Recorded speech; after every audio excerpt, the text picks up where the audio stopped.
From throwing up dunks as a young teen for $20 to feed his family, to winning the slam dunk contest and putting NBA legends on posters. We're gonna dig deep into the details about Dominique Wilkins, aka the human highlight film. The downright monumental and explosive dunks that we've seen from Dominique are things of beauty that kept the audience at the edge of their seats. Other explosive dunkers that come to mind with the style, power, and grace is Nique, Kobe, Mike, Vinsanity, Shawn Kemp, Zack Lavine, and Zion Williamson. It's rarefied air up there, and the NBA was spoiled with Dominique's dominance of the rim for 15 years. But despite being such an electric fan favorite, he left the NBA without ever going to the finals and eventually went to Europe to get a title. There's a whole lot more to the story of Wilkins, so it's absolutely crucial you stay till the end of the video, because we're going to go over his past, his technique for dunking, his appearances in the NBA Slam Dunk Contest, and of course, all of his most insane highlights. The human highlight film is probably the most relevant nickname in all of NBA history when it comes to Dominique Wilkins. His signature moves were the reverse dunk and the one- and two-handed windmill, with the two-handed windmill being his closeout move to secure the win in the slam dunk contest against none other than MJ himself. Dominique was able to get incredible raw power into his dunks thanks to using both feet to jump, which enabled him to be able to have more hang time against smaller dunkers who jumped off just one. With so much more time in the air, his windmill was able to come down to the rim with explosive force, making the crowd go absolutely wild. Other than being a phenom when it came to putting other NBA legends like Larry Legend on posters, Wilkins was hyper-competitive, mirroring his rivals in Michael Jordan and Bird. Like many superstars, Wilkins' competitive spirit arose from his time living in the inner city and having to overcome tough obstacles. Interesting factoid first though, Dominique was actually born in Paris, France in 1960. His father was an airman stationed there in the U.S. Air Force, and his family would later relocate to Dallas and Baltimore before finally calling Washington, North Carolina their home.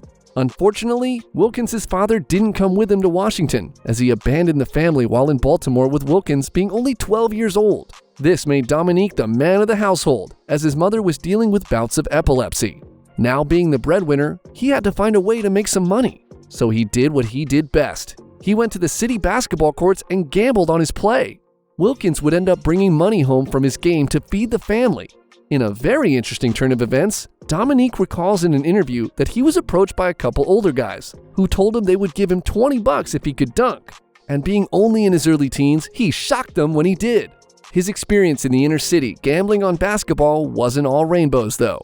With Baltimore having the highest crime rate in America at the time, Wilkins thought it was time to get out. So in 1976, he visited his grandmother in North Carolina and never returned to Baltimore. And it was definitely for the best, because not shortly after he arrived, he was given an opportunity by a high school coach to come play for the team. It was while he played for his Washington high school team that he earned the nickname the Human Highlight Film. And with Dominique on the squad, the Washington Pam Packs had an incredible run winning their first 28 games. The loss they had at Game 29 in the playoffs would be the only one in 3 entire seasons. And his high school varsity team would go on to have the longest winning streak in the entire United States. The Washington high school team went on to win 2 state championships on the legendary run, and he was voted as the state's most valuable player in both seasons. His prodigy attracted many scouts from college teams, but Dominique opted for the University of Georgia. It was in college that he almost ended his career with a knee injury in Alabama.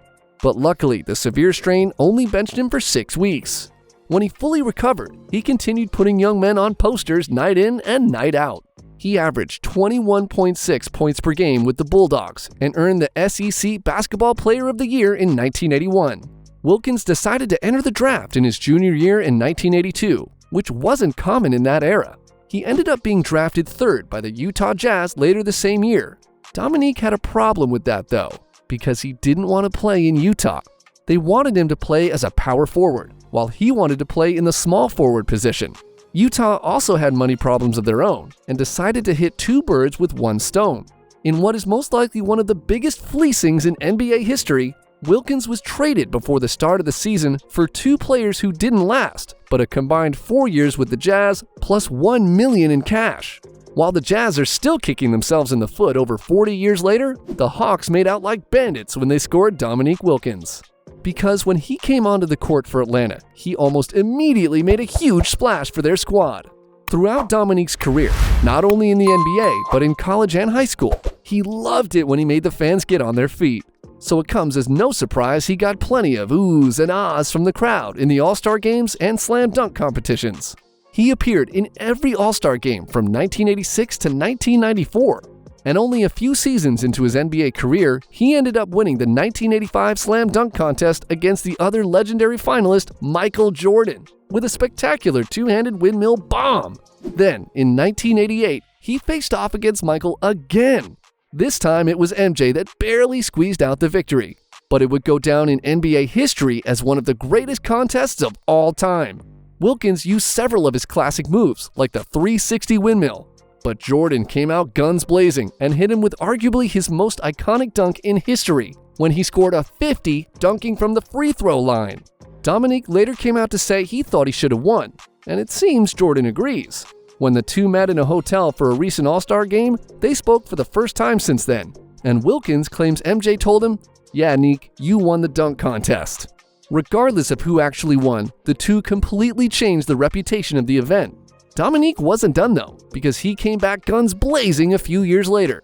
And it was no fluke this time that Wilkins won another slam dunk contest in 1990, when he powered a 49.7 single-handed windmill, then finished off Kenny Smith with an absolute jam of the two-handed version. Dominique wasn't just a crowd pleaser though. When it came to his career with the Hawks, he averaged 26.4 points, 6.9 rebounds, and 2.6 assists, which were absolutely phenomenal numbers for that era in the league.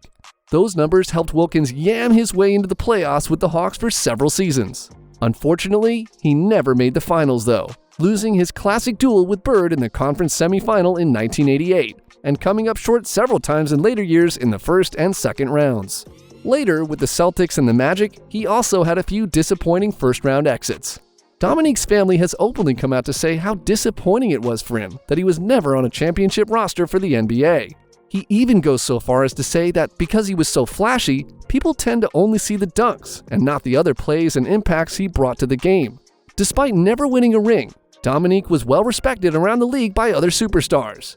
Kenny Smith, an NBA analyst and slam dunk opponent, said that he was the first guy in the NBA that made you want to tune in to see what he did. And one of his main rivals, Larry Bird, has joked about his defense. But overall, he said, he was a winner and still is a winner. Which is true, because when Wilkins went to play in the Greek League, he ended up helping them win the Greek Cup with Panathinaikos. Near the end of his NBA career, Dominique finally had his jersey retired with the Atlanta Hawks in 2001, one of only 6 for the franchise, alongside greats like Pete Maravich, Bob Pettit, and Dikembe Mutombo.